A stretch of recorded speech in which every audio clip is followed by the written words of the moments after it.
Hello and welcome to this episode of the Just Interesting podcast with me, Robin, and Alex, and Martin. And today we shall be discussing what would the world's best prison look like? And it shall be a fact-based discussion, not just wild speculation by three ex-convicts.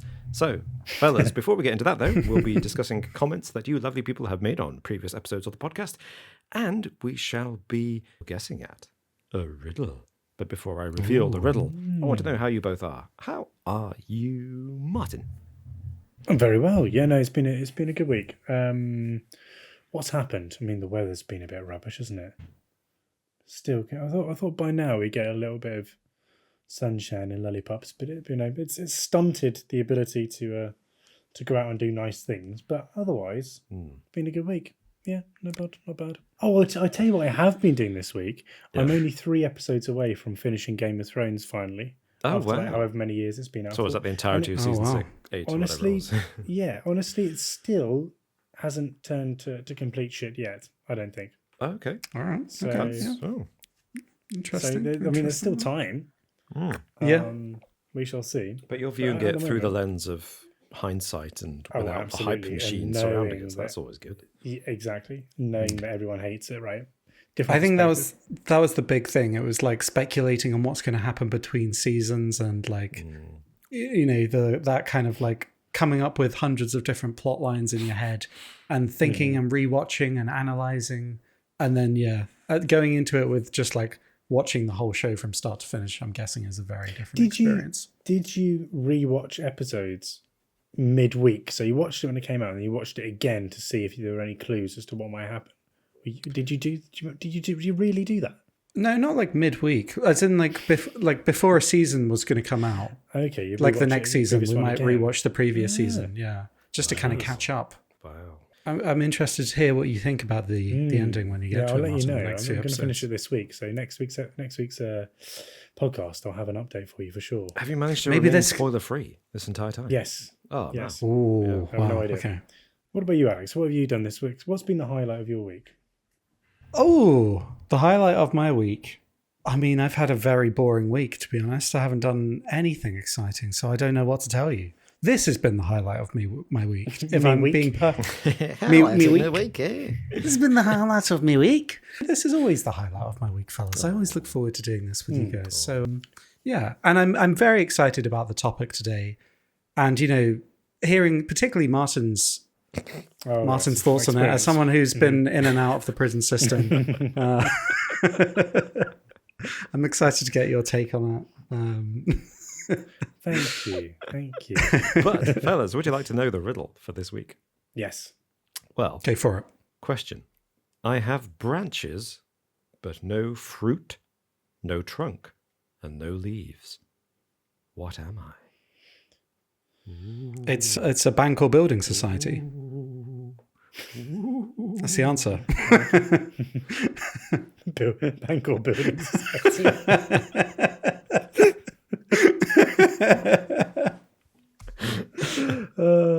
Pop into a local branch today. That's or building society. That's funny. Right? But yes, no, you're right. Done. Well, I shall reveal whether or not Alex is correct at the end of the episode. Please do feel free to join in yourselves. And if you want to, hey, comment below on YouTube. If you're watching us on YouTube, put your guess in the comments. Why don't you? Fellas, speaking of comments, what comments have you got to address?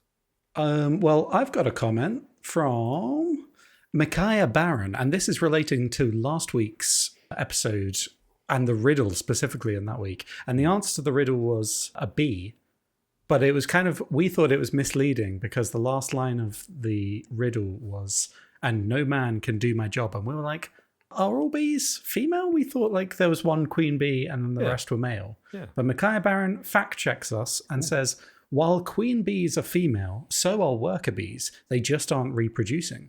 The male bees are drones who mostly just reproduce with the queen and die first during bee warfare. So that last line was a dead giveaway for them. Okay. Yeah. That's fascinating. I didn't know worker bees were female. I'm also I'm intrigued by the phrasing there. Like during bee warfare, the drones die first. Does that mean that they just die? Just we're at war. I think it's like Cannon I think fodder. it's like they're the cannon fodder. They're the front lines. Yeah, Wow. that seems like it. This is a warning, if ever one were needed, that matriarchy is terrible and clearly an unfair sexist system. Wow. Okay. Okay, there we go. You can't silence us on this podcast. Just look at bees. You really want to live like bees? I think Jordan Peterson know what and I'm referencing, Joe though. Rogan are on the phone right now. But Yeah, I guess you can. Well, I've got a comment from C.S. Drummerson from our latest, or your latest podcast, in fact, on what will AI look like in 10 years. And he says, the worst part about AI, in my opinion, is the death of creativity. AI can already create art and music, and I believe soon someone will be able to enter a prompt and AI will pump out a novel, song, or movie without human labour, discouraging people from participating in these expressive outlets, and will eventually lose our appreciation for human authors and musicians. And then he goes on to say that there'll be no way to prove if anything in the future is genuine, and that's very sad. And I think we've touched upon a few of these points, but especially the last one in terms of fake news and knowing whether an image or a video is genuine or not is going to be increasingly tricky. And already there are like telltale signs that people miss, right? Yeah. They're clearly fake videos that people go, oh my goodness, I can't believe, Donald Trump said this in a speech, and it's clearly like AI voiceover, right? But yeah, the creativity. I think especially if people are using AI as well as like the foundation of, even if they're using it as like a basis to then go and create art or music, it still just takes away a little bit, it erodes that human element. So I'm in agreement with you there, I think. We spoke about that on the Patreon where we discussed that Sora AI, that new kind of video AI from OpenAI. And we said, like, could in the future, could this be like you could just create more episodes of your favorite TV show or rewrite episodes you didn't like? Could I redo the last season of Game of Thrones just with like a simple prompt? Yeah. Mad to think about, and scary. Well, I've got a comment kind of related to that, actually, from Ruzy J. Actually on our episode about the Fermi paradox, but I wanted to respond to this because it kind of ties into what you were just saying, Martin, about AI. And Ruzy J wants to know, may I just ask why you guys think it's bleaker and less fun to have a limit to what technology can do, as opposed to alien predator species that are going to kill us with relativistic rockets? So the context of the aliens is that we were talking about possible answers to the Fermi paradox, which is there are alien predators out there who are keeping quiet, waiting to pounce upon us. But we must have mentioned something in that episode about it being bleaker and less fun to have a limit to technology. Well, I remember, I think I brought that one up, and I that comment did amuse me.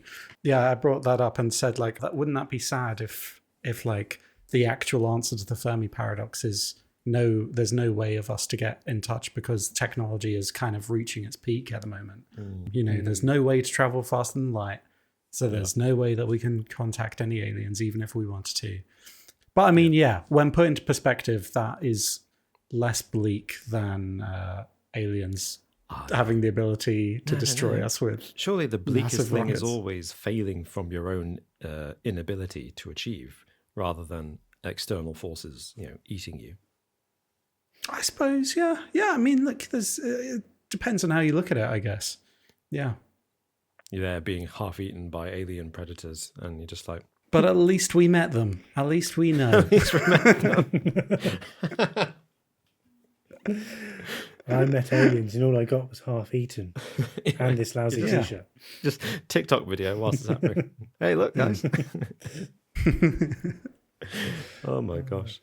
Good. Well, thank you. Thank you for those wonderful comments. And please do keep them coming. We'll respond to them in a future episode. And on the topic of thanks, I would like to very quickly say a massive thank you to all of our Patreon supporters and YouTube members who are wonderful people supporting this podcast. And in particular, I'd like to say thank you to Amy Licious, Cindy Hafner, James, Rashad Najar, Caleb Wilkerson, Kurt Jones, John Baker, Janie, Henny Ruffle, The Super Show Podcast, Nicholas Dill, Emmett Tapia, Ahmad, Peaswad, A Filthy Casual, and Simon Workman. Woo! Woo! Thank you all so much. Thank you. That was Thank a you. beautiful rendition, Robin. That was. It gets better every single week. Oh, well.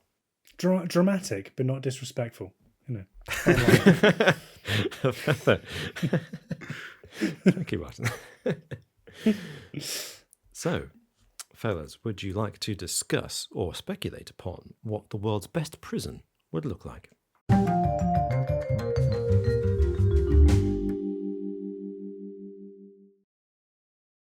What would the world's best prison look like? Before we get onto that particular topic, we should establish first what a prison is and what a prison should do. What is the function of a prison? Because every country in the world, all 223 recognized countries in the world, uses prisons as part of their penal system, as part of their law enforcement. So clearly, humanity at large seem to think that prisons are an appropriate way to deal with people deemed to be criminals. So what is the purpose of a prison? Well, I think if you asked different people, they would give you different answers, right? And that's part of the problem, isn't it? Like, you can't really say exactly what a prison is for. And I bet some people listening to this are thinking, what are you talking about? It's meant to be punishment. It's punishing people for committing crimes. But I mean, and I'm sure like that is a perfectly valid answer. And lots of people would agree with that. However, lots of other people would completely disagree with that and say, no, it's meant to be about rehabilitation and integrating people back into society. And meanwhile, other people would say, no, it's a bit of both of those things, but it's also a deterrent. It's meant to deter people from committing crimes in the first place. So I don't think there's really one answer that fits all. Also, in some cases, especially with serious crimes, it's for the safety of the public, right?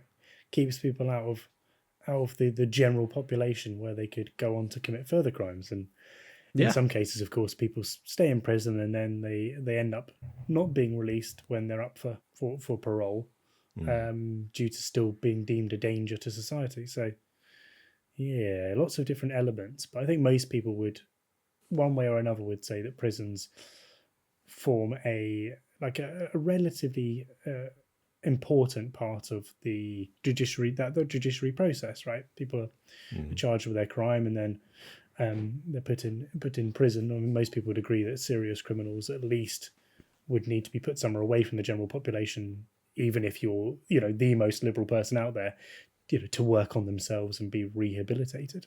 But let's have a look at some of those recidivism statistics, because they're quite interesting. If we take the approach that rehabilitation is a main goal of prisons, then there have been many studies into the recidivism rates. And as you said, they are quite surprising. So I'm looking at one here, which is looking at 2020. It was done, and it's looking at recidivism rates in pretty much every country that has data. So in the Nordic countries, the recidivism rate is 2 years after a prisoner's been released. Only 32% in Denmark have reoffended. Only 17.6% in Norway have reoffended, compared to somewhere like the UK, which is considered relatively progressive, which has a 40% rate of reoffending. And I believe in America it's... Yes, in America, 76.6% of prisoners are rearrested within 5 years. So that's, in fairness, that's longer period. That's not 2 years, not 2 that's years. 5 years. But still, though, that's pretty shocking. I mean, does that speaks probably comparing those societies? It's a societal issue, right? Reoffending, it's the loops of poverty of people leaving prison and going back into the same life that they are in, not having the resources to get by. And of course, committing crime is a decision in the moment of whether you decide to do it or not. But it's very much often due to circumstance, right? Especially certain types of crime, theft and shoplifting, and people get into drugs as a result of poverty. It's clearly directly linked, and there are higher rates of poverty and inequality somewhere like the US than there is in a lot of the Nordic countries. So you could speak to the prisons and the prison system as much as you like, but it goes beyond that, surely, doesn't it? It's not just about what happens in prison, but also how well these people are set up for the outside world when they leave the penal system. I think one of the big questions to answer, or to ask at the very least, is whether the prison as a punishment or prison as a means of rehabilitation works, and then from there you can work back at, okay, well, what does it actually look like in terms of a good and effective prison? Would be the way to work. So I think there's been a lot of studies, hasn't there, on rehabilitation, especially in the Nordic countries, and the effectiveness of rehabilitation and treating prisoners well, versus seeing it strictly as a punishment, and having good results from that. People being successfully reintegrated into society once they leave, and actually being able to serve shorter sentences, but having the kind of the remedial effects that they were hoping for, because prisoners had access to the likes of education, developing the life skills, in order to come out and be good citizens. And I think there's definitely a divide between those that think that actually, prison should be first and foremost a form of punishment, and those that see it more as an education, rehabilitation. So depending on where you fall on that spectrum probably determines whether you think what you think a good prison actually looks like in reality. So I think I'm interested to hear your thoughts. I know, I completely agree. And I feel like you can point to all the stats that say that, like, the prisons in Norway and across like parts of Europe and Scandinavia that focus more on rehabilitation. You can point to the stats that, they have way less reoffending rates than prisons like in America. You can point to the fact that they have far fewer prisoners across the country, even despite how luxurious their prisons apparently are. I think in Norway anyway, they have fewer than 4,000 prisoners in total. Wow. Across the country's 5 million people. Although that stat is nearly a decade old now. But that's less than 100. Less than 100,000 people, it's isn't it? Yeah. 75 per 100,000 people compared to 707 people for every 100,000 people in the US. However, we all know why that's the case in the US, though, right? It's big business. Well, I think that's definitely a factor. But I think as well, it's like you say, it comes down to people's attitudes. You can say all those stats to people, but they will still look at the kind of, the room that looks kind of like a Premier Inn that the prisoners are staying in and be mortified at it, because they think that if this is a prison, the prisoners should be punished. Everything should be about punishment. Why are there no bars on the windows? But it's kind of an attitude. It's an attitude shift, I guess. But I'm conflicted though, because part of me is like, you see the stats, rehabilitation. Obviously, what you want is prisoners, especially if they haven't committed serious, dangerous crimes, to be able to be rehabilitated into the general population, to not commit crimes anymore, to save the state money as well, so they can spend it on, services for the community and those kind of things. But at the same time, you don't want to see a prisoner living in somewhere that's nicer than your home, right? It would rub a lot of people up the wrong way, and rightfully so, I think. Rightfully so. Even if there are fewer people going to prison in somewhere like Sweden, you look at those pictures and you're like, yeah, that looks very nice. But ultimately, living in a nice place like that, but having to be confined to it the whole time, that's no way to live, is it? And no, there's more to a home than just the furnishings. Well, that's an interesting point, Martin, because I think now, thanks to the pandemic, a lot of people, at least in the West, have had a taste of confined living, haven't they? And I don't think many people enjoyed being confined to their homes, and even then they were confined to their homes, the space that they made their own, and they could still watch what they liked on TV, play games if they had them, talk to people all the time at any time on video calls and whatever. And if they're lucky enough to have a partner or whatever who was living with them, they could have conjugal visits, so to speak, whenever they liked. There was there were no real restrictions other than geography during lockdown, but not many people enjoyed that. So that's a really good point. I think most people would agree that however nice a prison cell looks, it's still not nice to be confined in that way and have those kind of restrictions on your liberties in place. I was just going to say, I think that is kind of what separates the like prisons that you see in Norway and across Scandinavia. Like one of the most famous ones, I think, is called the Halden prison in Norway, and like there's no bars on the windows. The prisoners can use sharp objects. They have cutlery and stuff in the canteen. It's just like little things like that. If you think about it, in American prisons, that would be out of the question. In here, it's just like they say, taking away someone's freedom is enough. Basically, you don't really need to do anything else. And if you treat a prisoner like they're an animal, and then just release them back into the public, then what do you expect them to do, kind of thing? Like, afterwards, I guess. Yeah. So prison as well in Norway. Well, Bastøy is really interesting. Yeah, that's on an island, and I think that's particularly interesting if we think of another famous island prison, Alcatraz, in America. The Rock. It's very different from Alcatraz. Well, the people on this island, they live in their own kind of their own cabins, don't they? They have their own kind of like, they can go fishing. There's no walls, but they're free to roam. They have about, to, aren't they? They have to work, but they have free time. They can fish. They can sit on the decking. They can enjoy I don't know what food and drink are provided, but yeah. And similar to Alcatraz, such is the nature of the waters around the island that it's almost impossible to escape by swimming away, which is why the prison allows the inmates to roam about, because they have every confidence that if they try to escape, they'd either be washed back ashore or they'd drown. So, problem solved, I guess. That's one way of looking at it. A big part of that has surely got to be showing people what a more relaxed, less, stressed out, crime-ridden life could be like for them. It's showing them maybe a little piece of the other side of what their life could be like if they moved away from crime and actually enjoyed kind of the simpler things in life, without that kind of potentially pent up aggression and pent up stress that's led to them committing crime, or being caused as a result of the crime that they've committed.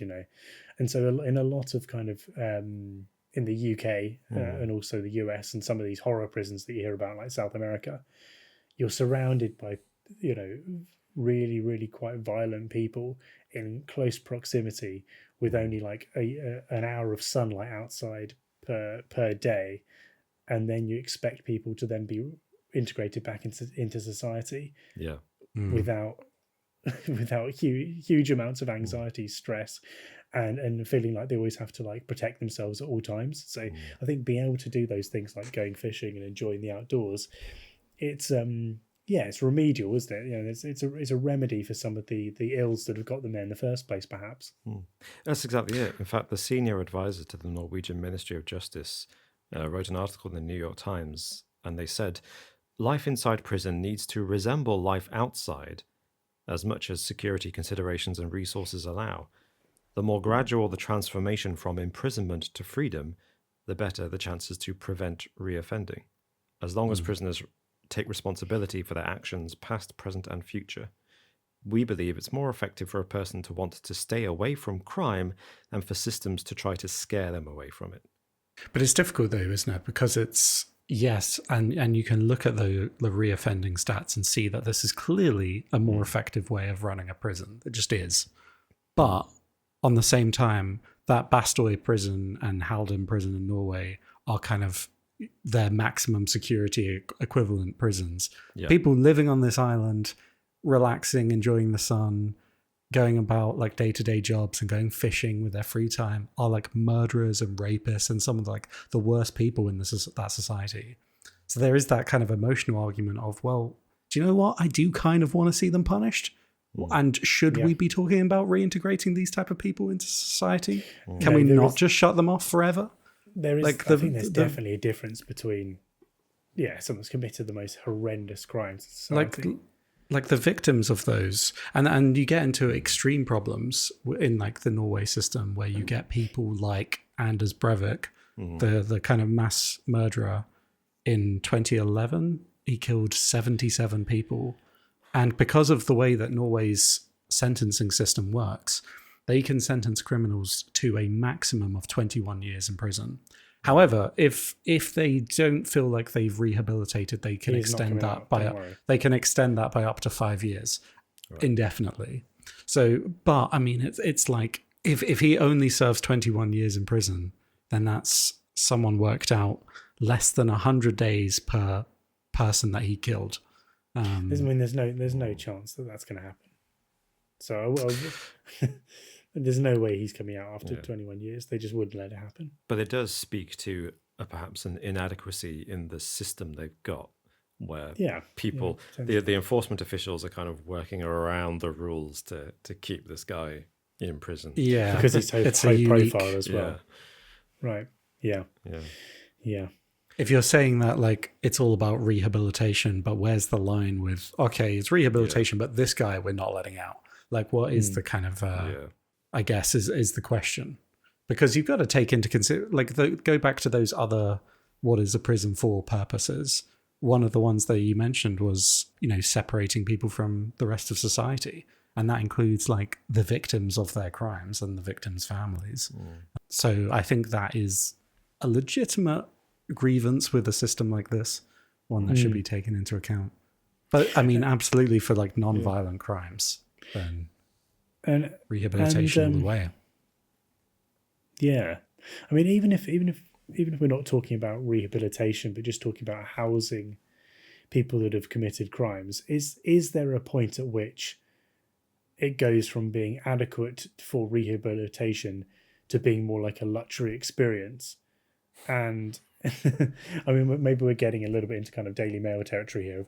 Oh, he's got a PlayStation and an Xbox 360 in his room. What the hell's going on? But surely there's a line there between like ensuring that there's the means to humanely house these people and potentially in some cases rehabilitate, versus making it a bit like a holiday camp for people, and actually it's a nicer living situation than a lot of people have in their own lives. Like, there is a line there, surely. Is it worth having different conditions for different offences? I mean, we have maximum security prisons and minimum security prisons, which reflect the fact that some crimes are more or perceived to be more severe than others. I'm using that wording, by the way, because there are countries which have crimes which we don't consider to be crimes in our own country, for example. And on that subject, actually, going back to something you said, Martin, about people going into prison and kind of coming out hardened and afraid and aggressive. In a place like El Salvador in South America, which has the highest rate of imprisonment, they've only got a population of about 6 million people, I think. But they have 1,086 people in prison per 100,000 of the population. So that's a huge rate. So 1 in 100 people is in prison. Yeah, just over 100 people. Yeah, that's insane because you're counting like kids and like older people. And exactly. Yeah, women. Who so everyone there basically knows someone who's in prison. Yes, and part of the reason for that is because they have things like abortion in all circumstances, rape and incest, and all that is illegal and therefore punishable by imprisonment. Prison's the first thing they go for. Yeah, and homosexuality completely clamped down on. And they've got some crimes which other countries don't have, which involve a prison sentence. So that's one of the many reasons they've got so many people in prison. And there's clearly going to be people going to prisons, setting aside the ones who presumably fall victim to some horrible circumstances. But there'll be people who come out of prison absolutely more dangerous to society than they were going in, because the crime they committed wasn't a dangerous crime to society. At least I'd say that's an argument in favor of not only separating prisoners who've committed different types of crime, but also having conditions that are more restrictive for hard criminals, for career criminals, for criminals who committed really appalling crimes. Presumably you don't want them to be getting anywhere near other people whom they could influence in any way. Yeah. But at the same time, I am a big fan of rehabilitation if we can. And if the best way to achieve that is to give someone relaxed semi-free prison experience, if that's the right phrase to use, come here today for your prison experience. Only £100 a head. Whatever. I would be in favour of that. But I mean, if something happened to us personally, then I'm sure we might feel differently about that. It's easy to say that when nothing's, impacted us. No one's done something. There are people out there that even if they say they're rehabilitated, it's not worth. I don't think there's some people where it's not worth taking the risk, right? Someone who's killed multiple children, for example, and really horrific sexual crimes. You're like, well, yeah, you might be rehabilitated, but what's the net good versus the potential downside of letting you out and reoffending? You're just like, well, no, probably not. But in that case, what is the perfect prison for an offender like that who's not going to get out? Or is it there to punish them for the rest of their lives? Is it to make it kind of the minimum level of comfort, or do we want to expand, enrich these people's lives by giving them, say, work in the prison and programs to educate themselves, even if they're not going to necessarily get out of prison? Is there kind of an inherent good in giving those programs to everyone, even if it costs the taxpayer money? Yeah, I mean, I think there's value in keeping a person imprisoned. Preface this by saying that I think we have a pretty decent penal system in the UK, in the sense that if someone commits murder, they get a life sentence for that murder. And if they commit multiple murders, they get a life sentence for each murder. And in most cases, it's consecutive life sentences, which more or less guarantees that person is in prison for life, which keeps them out of society. And I think that's really good. And I think it's really good to view it from that perspective and say, the prison is a safe box for society in keeping this human who, when they were born, we didn't realize they were dangerous, but over time has proven they're dangerous to society. So prison is kind of like their space designated to them by society, in the same way that everybody is under human rights is supposed to have shelter, food and clothing and things like that. Society is saying, right, we're going to allow you to live because you're a human being, part of our society, but we designate this space is your space. But then once you say, oh, this space is your space, then they should be free within that space to live a productive life, particularly if you can get them not only, like you say, enriched so that they start to realize they've done something wrong, but also if you can put them to work in a way that benefits society, like making clothes or binding books or something that actually give something back to society, even in a small way. Of course, you can never make up for the lives they might have taken or the harm they've done to their victims if their victims are still alive.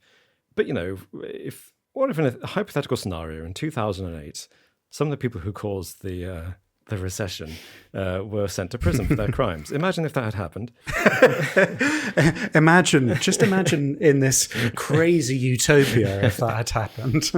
But the harm those people did to the world and to the lives of people who suffered by having everything taken away from them and having no livelihood, a lot of harm was done. And the scale of that harm might have been merited punishment in prison.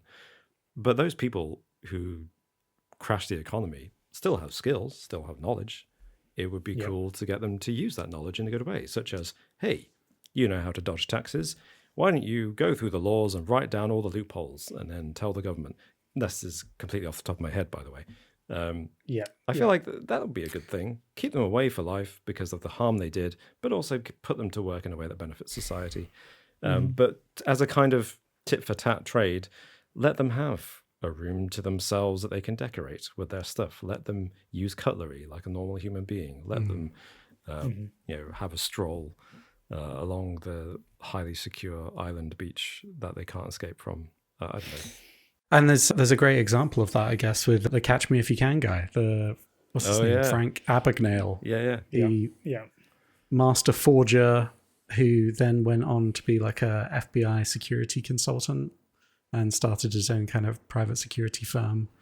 And Leonardo DiCaprio played him in a movie. So, well done. That. What a turnaround.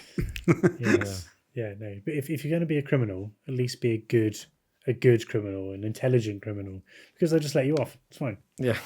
Yeah, you're white collar as opposed to blue collar criminal. Yeah. Congratulations. Also, white-skinned tends to help as well, I think. White skinned, white collared criminal. Yeah, perfect. Yeah. Well, I think that's the difficulty with all of this. Like, no matter what system of prison you design, you could think like, oh yeah, this is how it should be. But then there's always examples that really push that to its limit. Yeah. And really make you think, no, do you know what? No, I'm just going to change the rule. Just change the rules ever so slightly for this particular piece of shit. You know?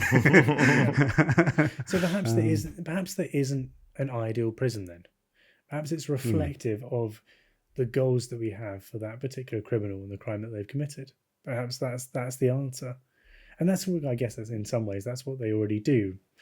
They tailor the rehabilitation program or the prison program depending on what the aim of that person's sentence is. Make the punishment fit the crime. But I mean, I think it could be a lot better. So are you saying that maybe the ideal prison is to actually just reinforce the already present legal system and make it more about the judiciary and that process as opposed to the prison as a whole? Particularly in some certain countries, and also, I mean, goes without saying maybe, but maybe not have for-profit prisons. Maybe that's... Oh, we haven't touched upon another topic on that. Yeah. We haven't talked about that, but that the seems state like of a American bad prisons, idea. They score so badly on most prison metrics, quality of life metrics, that is, that we could have a whole episode just listing areas in which American prisons are bad compared to the rest of the world.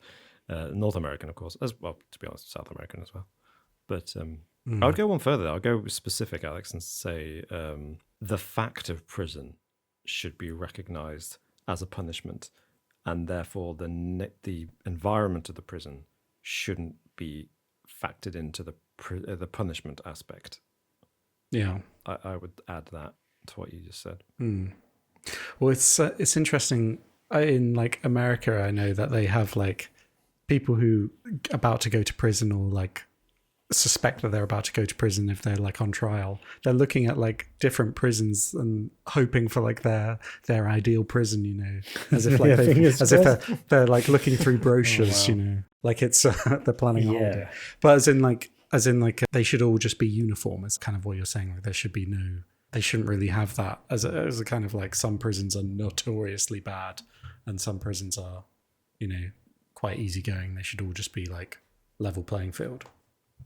Once you're there, you're there. I think more what you... I mean, I don't speak for you here, Robin, but you go for it. But what I gathered from what you were saying is that we shouldn't complain that prisons are luxury. If they're nice, we shouldn't complain because the person's ultimately has been sent away, has lost their freedom. So what the prison's like is secondary to the punishment, the fact that they are in prison. Yeah, that's more just separating them.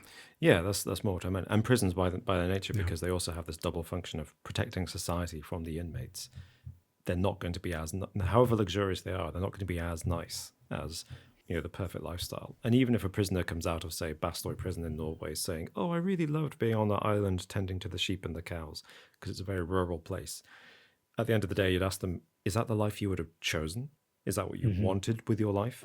And I'm sure the answer would be, no, I would rather be working in the city where I could go out every night with friends and go home and watch TV on Saturday morning, as opposed to look after the cows at 6 a.m. See your family. Yeah. True. It's my speculation. Yeah, there'd be like 1% who are like, yeah, no, I actually want to stay. But then the vast majority. I mean, you described those two scenarios, and honestly, the spending, like living on an island, looking after some cows and going fishing every now and then sounds way more appealing than the working in London and going out with friends, working in the city. Yeah, I'll take the cows and fishing any day. Please and thank you. So, if we had a quick vote, would you rather go to prison in California or Norway? Oh, don't be silly. Yeah. Okay. Silly sausage. Miami mega jail or a nice little quaint island? All right then. Yes. Although having said that, if you're there in a high security with a whole load of murderers, I'm definitely getting drowned at some point. would be slightly concerned for my safety.